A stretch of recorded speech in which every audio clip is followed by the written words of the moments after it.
Halo teman-teman, perkenalkan nama saya Apolonia Ernia dengan NIM 2020 01040018 jurusan Pendidikan Ekonomi. Yang pertama, saya akan menjelaskan pengertian industri di Indonesia. Industri adalah usaha atau kegiatan pengolahan barang mentah atau setengah jadi menjadi barang konsumsi yang memiliki nilai tambah untuk mendapatkan keuntungan bagi produsen. Usaha perakitan dan reparasi juga merupakan bagian dari industri. Hasil industri tidak hanya berupa barang namun juga berbentuk jasa. Industri dibedakan menjadi dua, yaitu industri barang dan industri jasa. Industri barang merupakan usaha pengolahan barang mentah menjadi barang setengah jadi atau barang jadi. Kegiatan industri menghasilkan berbagai jenis barang seperti pakaian, sepatu, mobil, sepeda motor, pupuk, dan obat-obatan. Sementara itu, industri jasa merupakan kegiatan ekonomi yang dengan cara memberikan layanan jasa, contohnya jasa transportasi seperti angkutan bus, kereta api, penerbangan, dan pelayaran. Perusahaan jasa ada juga yang membantu proses produksi. Contohnya, jasa bank yang langsung ditujukan kepada para konsumen. Contohnya, asuransi, kesehatan, penjahit, pengacara, salon kecantikan, dan tukang cukur. Sejarah dan perkembangan industri di Indonesia. Industri mulai masuk di Indonesia sejak tahun 1826 pada zaman kolonial Belanda. Industri dimulai bersamaan dengan awal perkembangan pabrik-pabrik gula di Jawa. Jika industri Eropa mengalami percepatan pada tahun 1800 dan Amerika tahun 1804, Indonesia pada era Hindia Belanda memerlukan waktu 34 tahun untuk menggunakan teknologi permesinan. Sudah 182 tahun Indonesia memasuki era industri. Jika kita mengenal 3 tahap perkembangan industri, mulai dari padat karya, industri berat, dan industri telekomunikasi informatika.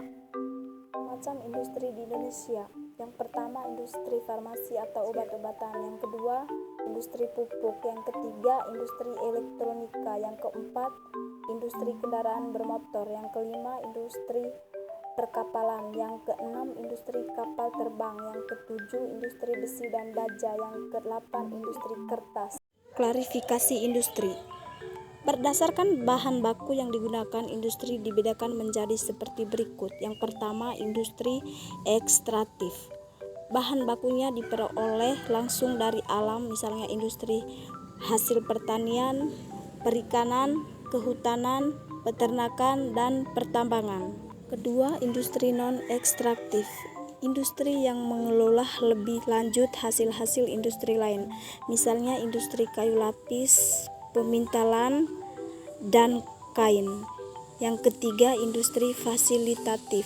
Kegiatan industri yang menjual jasa layanan untuk keperluan orang lain, misalnya perbankan, perdagangan, angkutan ekspedisi, dan asuransi. Yang berikut contoh soal. Soal pertama, apa itu industri di Indonesia? Jawaban dan pembahasannya. Yang pertama, industri adalah suatu kegiatan ekonomi berkaitan dengan pengolahan bahan baku atau pembuatan barang, di mana industri umumnya dikenal sebagai mata rantai selanjutnya dari usaha-usaha mencukupi kebutuhan atau ekonomi yang berhubungan dengan bumi, yaitu sesudah pertanian, perkebunan, dan pertambangan yang berhubungan erat dengan tanah. 2. Apa yang dimaksud dengan industri pesawat terbang? Industri pesawat terbang adalah industri penunjang penerbangan dengan pembangunan pesawat dan manufaktur suku cadang pesawat untuk pemeliharaan pesawat. Industri ini termasuk pesawat dan suku cadang yang digunakan untuk penerbangan sipil dan penerbangan militer. Soal yang ketiga, apa yang dimaksud dengan industri jasa? Industri pelayanan atau jasa yaitu industri yang bergerak di bidang pelayanan atau jasa, baik untuk melayani dan menunjang aktivitas industri yang lain maupun langsung memberikan pelayanan atau jasa kepada konsumen. Contoh industri jasa yaitu asuransi, bursa efek, perbankan, transportasi, pendidikan, perdagangan, perawatan. Sekarang kita lanjutkan ke soal yang pertama, apa perbedaan industri ekstraktif dengan industri fasilitatif? Jawaban dan pembahasan. Yang pertama, industri ekstraktif adalah industri yang mengambil bahan bakunya langsung dari alam seperti pertambangan, pertanian, perikanan, kehutanan, dan perkebunan, sedangkan industri fasilitatif merupakan aktivitas ekonomi yang menjual jasa untuk keperluan orang lain seperti industri perdagangan, perbankan, transportasi, dan komunikasi. Yang kedua, industri elektronika merupakan industri yang bergerak dalam bidang apa? Industri elektronika khususnya berarti elektronik konsumen muncul pada abad ke-20 dan kini telah menjadi industri global bernilai miliaran dolar. Masyarakat kontemporer menggunakan segala macam perangkat elektronik yang dibangun di pabrik-pabrik otomatis atau semi-otomatis dioperasikan oleh industri. Sekian dari saya, terima kasih.